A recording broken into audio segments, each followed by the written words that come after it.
Today I speak of a quiet truth that cannot be held in the hand yet is always felt within the heart. It is the nature of energy, how it is gathered, how it is scattered, and how it may be kept whole even in a world that constantly pulls it apart.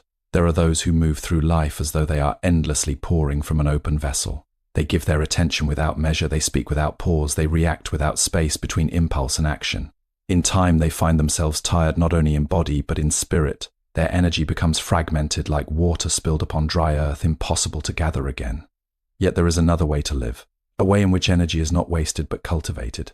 Not hardened but preserved, not closed but protected. This way begins not with doing more but with understanding more deeply. The first secret is this: guard the gate of attention. For where attention goes, energy follows. If attention is scattered upon every noise, every opinion, every passing disturbance, then life becomes a field of constant leakage. But when attention is placed with care, even simple moments become complete. A single breath fully known restores more than 1,000 restless thoughts. The second secret is to speak only what is necessary. Words are not light, they carry weight. Each unnecessary word disperses something subtle within. Silence is not emptiness but preservation. When speech is used like a blade, precise, intentional, it protects more energy than it consumes. The third secret is to release the need to be everywhere at once. The mind often travels ahead of the body or behind it, revisiting what cannot be changed or chasing what has not yet arrived. But energy remains whole only in presence. To stand fully in one moment is to reclaim what is otherwise lost to illusion. The fourth secret is to let go of what cannot be carried. Many burdens are not physical but invisible: old resentment, imagined futures, borrowed expectations. These cling to the spirit like dust on still water. When they are released, not forcibly but gently, energy returns to its natural clarity. The fifth secret is to choose what deserves response. Not everything that calls your name is worthy of your reply. Some disturbances dissolve when ignored. Others grow only when fed. Discernment is a form of protection. To respond less often but more wisely is to preserve the strength of the inner field. The sixth secret is to honor rest not as reward but as balance. In rest, energy is not lost but restored. Yet many resist stillness, believing motion alone defines worth. But even the strongest river pauses in still pools, gathering depth before it continues its flow. Without such pauses, even great force becomes shallow. The seventh secret is to keep company with what strengthens clarity. The environments we enter, the conversations we remain in, and the energies we allow to surround us all become part of our own field. Just as clear water reflects only when it is not disturbed, so too does inner energy remain whole when it is not constantly agitated by chaos. The eighth secret is to return again and again to simplicity. Complexity drains, simplicity restores. The mind believes it must carry more to be secure, but true strength lies in needing less. When life is stripped of excess noise, what remains is not emptiness, but fullness that does not demand effort to maintain. These are not rules to be followed in rigidity, but understandings to be lived gently. Energy is not something to be forced into wholeness, it is something to be allowed to return to its natural state. Just as water, when undisturbed, becomes still and clear, so too does the spirit when it is no longer scattered in all directions. Walk with awareness, speak with care, rest without guilt, release without struggle, and above all remain present where life is actually unfolding. In this way, energy does not merely survive the world, it remains whole within it. Guarding attention preserves energy, energy follows attention. So focusing mindfully on the present moment prevents mental scattering and strengthens inner clarity. Energy in a human life does not disappear suddenly, it slips away quietly through the unnoticed openings of the mind. The greatest of these openings is attention itself. Where attention flows without discipline, energy follows without resistance. A person may believe they are resting, yet if the mind is constantly reaching outward, touching every sound, every thought, every image, every opinion, then even stillness becomes tiring. This is because attention is not passive, it is the movement of life force itself. When it is scattered, the inner field becomes divided, and what is divided cannot remain strong. To guard attention is not to become rigid or withdrawn from the world. It is to become aware of where the mind is resting at every moment. In one moment it may rest in the breath, in another it may rest in a task, in another it may rest in listening to another being. The key is not the object, but the wholeness with which attention is given. When attention is complete, even the simplest action becomes nourishing. Drinking water becomes a moment of renewal. Walking becomes a return to balance. Listening becomes a form of inner stillness. But when attention is broken, energy leaks in fragments. A person may sit in one place while their mind is in 10 different places. They may hear words but not truly hear them. They may see but not truly see. In such a state, life becomes heavy without obvious cause because energy is being spent without awareness. The mind, when divided, consumes more than it receives. There is also a subtle habit in human nature to surrender attention too easily. Every sound demands a reaction, every thought demands exploration, every memory demands revisiting. The mind believes it must respond to all things as if everything is equally important. But wisdom lies in discrimination. Not all that appears deserves entry. Not all that calls for attention deserves response. When attention is given without choice, the inner space becomes crowded, and crowded space cannot hold peace. To guard attention is therefore to create a gentle inner boundary. This boundary is not made of force but of awareness. One learns to notice when the mind is drifting outward without purpose. One learns to return it softly, like guiding a wandering stream back into its riverbed. Each return strengthens energy. Each moment of awareness becomes a restoration. Over time, something remarkable begins to happen. The mind becomes less scattered and more unified. Even in activity, there is a sense of stillness beneath movement. Even in conversation, there is a quiet center that is not disturbed. This is because energy is no longer being divided among unnecessary directions. It gathers naturally, like water returning to a calm pool after being stirred. In this way, guarding attention is not a restriction of life, but a deepening of it. Life does not shrink when attention is refined. It becomes more vivid, more direct, more real. Colors appear clearer, sounds become more meaningful, and even silence becomes rich. The world does not change, but perception does, because energy is no longer leaking through distraction. When attention is whole, energy becomes whole. And when energy is whole, even ordinary moments carry a quiet strength that cannot be easily shaken. Mindful speech reduces inner drain. Speaking only what is necessary helps protect subtle energy, while silence and intentional words preserve inner strength. There is another subtle way in which human energy becomes scattered, and it is through speech that is not measured. Words are powerful currents. They move outward from the inner being and carry something of its essence with them. When words are spoken without awareness, too quickly or too frequently, they do not merely fill the air, they empty the speaker. This is why mindful speech is not only a matter of social grace, but a deep practice of preserving inner strength. Many people speak as if silence is uncomfortable, as if every pause must be filled. Yet silence is not absence, it is a reservoir. Within silence, energy gathers itself again. It becomes whole without effort. But when silence is constantly broken without necessity, the inner reservoir is never allowed to settle. Energy remains in a state of continuous outward flow, and what flows without pause eventually weakens. To speak only what is necessary is not to become silent in all situations, nor to withdraw from communication. Rather, it is to allow words to arise only when they carry purpose, clarity, or kindness. A single sentence spoken with full awareness can hold more strength than many words spoken in distraction. When speech is intentional, it becomes like a carefully drawn thread, strong, direct, and without waste. Often speech becomes a reflection of inner restlessness. The mind feels uneasy, so it speaks. The heart feels uncertain, so it fills space with sound. But this kind of speech does not resolve the inner condition, it only expresses it outwardly. And in doing so, it spreads the inner disturbance rather than calming it. This is why silence, when used wisely, becomes a form of healing. It allows the inner world to reorganize itself without interference. There is also great energy lost in unnecessary explanation. The more one tries to be understood by force, the more energy is spent in repetition and justification. But truth does not require excess defense. When something is clear within, it does not need to be constantly proven outside. Speaking less does not mean hiding truth, it means allowing truth to stand without distortion. In time, a person who practices mindful speech begins to notice a shift. Conversations become lighter yet more meaningful. There is less conflict because words are not thrown impulsively. There is more understanding because each word is chosen with care. Even disagreements lose their sharpness because the energy behind speech is no longer aggressive or scattered. This practice also brings a deep sense of inner rest. When speech is reduced to what is necessary, the mind is no longer constantly preparing, reacting, or replaying conversations. There is space within, and in that space energy begins to settle back into its natural form. The inner being feels less burdened, not because life has become smaller, but because unnecessary expression has been released. Silence then becomes not something to avoid, but something to rest within. It becomes a companion rather than an emptiness. And when speech does arise from such silence, it carries a different quality, calm, steady, and complete. It does not scatter energy, it transmits it with precision. In this way, mindful speech is not about restriction, but about refinement. It transforms communication from a habit of release into an act of awareness. And through this awareness, energy that was once wasted in unnecessary expression returns to its source, where it remains whole and undivided.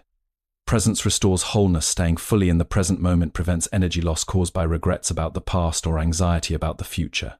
Another way energy becomes fragmented is through the constant movement of the mind beyond the present moment.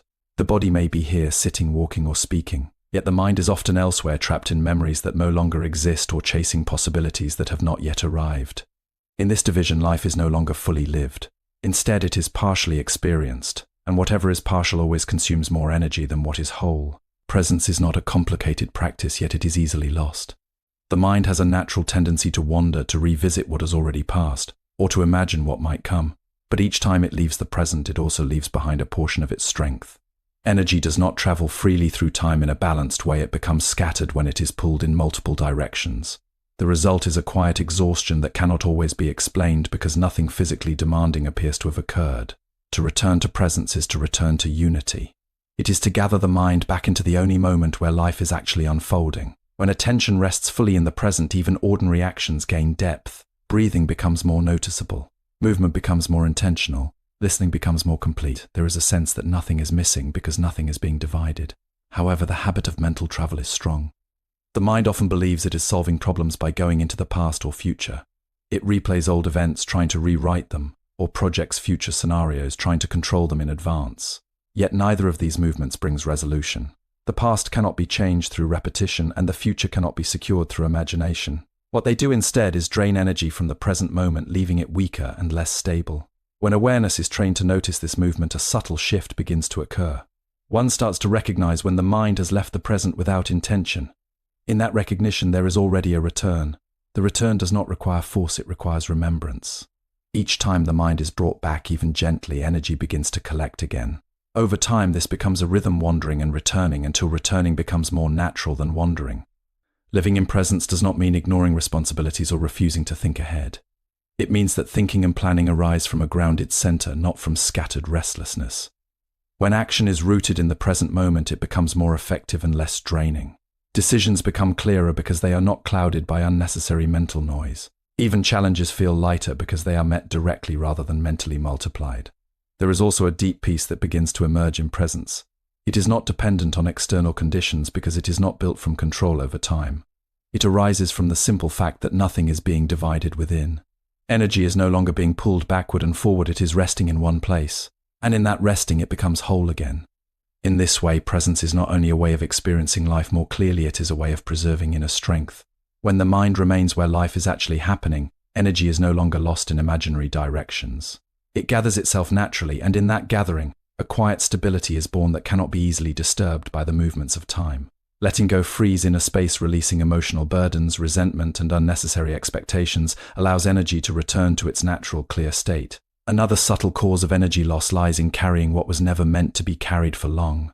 The human mind has a tendency to hold on to memories, to emotions, to expectations, and to unseen burdens that accumulate quietly over time. These burdens are not always obvious because they are not physical in form, yet their weight is real and their effect on inner energy is profound. What is carried unnecessarily becomes a constant background strain, slowly draining vitality even in moments of rest. One of the heaviest burdens is unresolved emotion. When experiences of hurt, anger, or disappointment are not fully released, they do not disappear. Instead, they settle into the inner space like sediment in still water.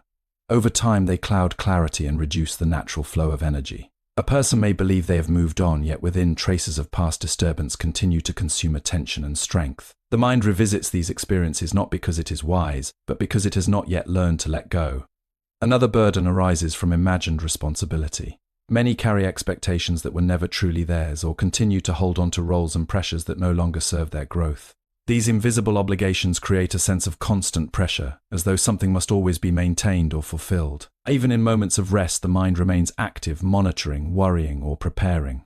In such a state, rest is no longer rest and energy is never fully restored. Letting go does not mean forgetting or denying experience. It means releasing the need to continuously hold on to what has already completed its natural cycle. Just as a tree does not cling to its fallen leaves, the mind also benefits from allowing what has passed to return to its place in time. When release happens, it is not loss, it is restoration. Space is created where heaviness once lived, and in that space, energy begins to move freely again. Yet letting go is often misunderstood as something dramatic or forceful. In truth, it is gentle. It is the quiet recognition that carrying something no longer serves clarity or peace. Sometimes it happens in a moment of insight, other times it unfolds slowly through awareness. Each small act of release contributes to a greater sense of lightness. The inner world becomes less crowded, and what remains feels more alive. As burdens are released, something noticeable begins to change. The mind becomes less preoccupied with maintenance of the past. There is more room for direct experience. Simple moments feel less obstructed. Even silence becomes more spacious. This is because energy is no longer being divided between what is present and what is being unnecessarily held. In time, a person begins to understand that not everything requires carrying. Some experiences are meant to be learned from and then released. Some emotions are meant to be felt and then allowed to dissolve. Some expectations are meant to be questioned and then set down.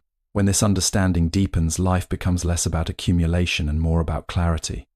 Energy returns naturally when space is created for it, and space is created through the gentle art of release. The more one lets go of what is not essential, the more whole the inner field becomes. What once felt heavy begins to lose its grip, and what remains is a quiet sense of openness that does not demand effort to maintain. In this way, letting go is not an ending but a return to lightness, to simplicity, and to an energy that is no longer divided by what no longer belongs. Simplicity and rest rebuild strength. Choosing simplicity in life and honoring rest as essential balance restores energy and prevents inner exhaustion. Another way energy becomes depleted is through the habit of responding to everything that appears, as if every moment requires an immediate reaction. The mind often develops a sense of urgency, believing that silence is inaction and that every stimulus must be met with engagement. In this state, life becomes a constant sequence of reactions rather than conscious choices, and in reaction, energy is spent quickly, without direction or awareness. Not everything that appears in life requires attention, and not every sound, thought, or situation deserves a response. Yet the reactive mind treats them as equally important. A passing comment may trigger hours of inner dialogue. A minor disturbance may grow into prolonged internal conflict. Even imagined situations can generate emotional responses as strong as real events. In this way, energy is not only spent on reality but also on interpretation and imagination. To choose what deserves response is to reclaim inner stability. It is the practice of allowing space between what arises and what is done about it. In that space, clarity becomes possible. Without space, reaction takes over, and reaction is often driven by habit rather than wisdom. When action arises from clarity, it conserves energy. When action arises from impulse, it disperses it. Many people confuse responsiveness with constant engagement. They believe that to be aware or involved means to respond immediately. But true awareness includes restraint. It includes the ability to pause without disconnecting. In that pause, the mind is able to see more clearly whether response is truly necessary or whether silence would be more appropriate. This simple pause becomes a powerful form of protection for inner energy. There is also a great deal of energy lost in internal reactions that never become visible. The mind may argue silently with others, replay conversations, or construct responses that were never required. This invisible activity consumes the same energy as outward expression, yet without resolution. Nothing is communicated, yet much is spent. Over time, this creates a background exhaustion that feels difficult to trace. When discernment begins to develop, a shift occurs.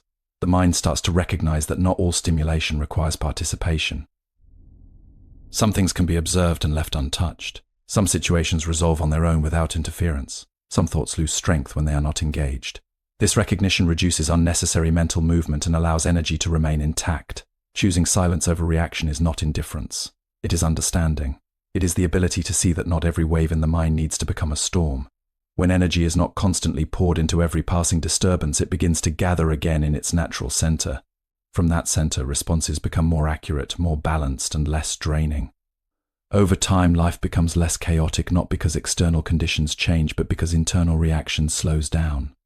There is less urgency, less compulsion to fix or respond to everything. Instead, there is observation, patience, and clarity. Energy that was once scattered through constant reaction begins to return to stillness. In this stillness, a different kind of strength appears. It is not the strength of constant engagement, but the strength of stability. It is the ability to remain unaffected by unnecessary disturbance while still responding appropriately when needed. This balance preserves energy rather than consuming it. In this way, learning to choose response is not about withdrawing from life, but about engaging with it more wisely. It transforms reaction into awareness, and awareness into preservation. And through this preservation, energy remains whole, steady, and deeply rooted in calm understanding.